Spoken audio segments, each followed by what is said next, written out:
Alright, so let's go ahead and take a look at the edit tools in Final Cut Pro X. All of these can be found in this little drop down right over here, but really you should get used to the shortcuts on your keyboard for them. Our first tool is the blade tool. You can go ahead and hit B. You can see the little blade guide here. What's really cool about this is, let's say you're in your regular editing mode, you're in A mode, skimming is on.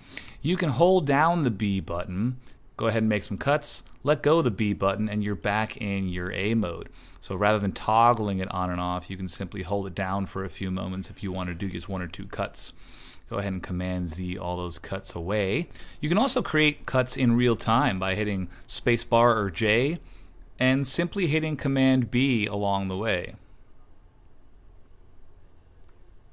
The cut will happen where the playhead is when you hit the shortcut button. Now to delete these cuts, these through cuts, you simply select the edit and you hit delete.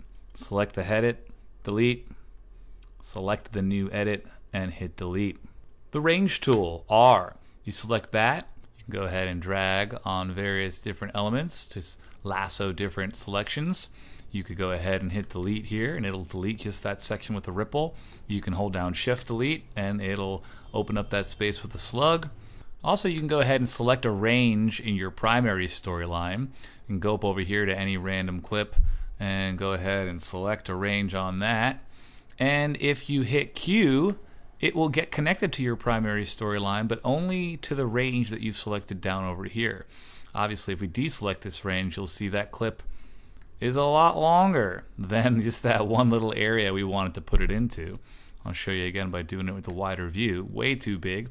But if I just want to have it extend to this one little range right over here, select the range with your R tool, select your media up over here, hit Q to attach to the primary as the secondary clip, and boom, it just selects that range that you've selected to insert the edit into.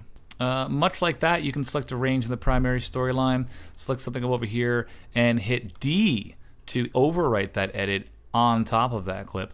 And yet again, you don't get the whole clip that you selected here extending.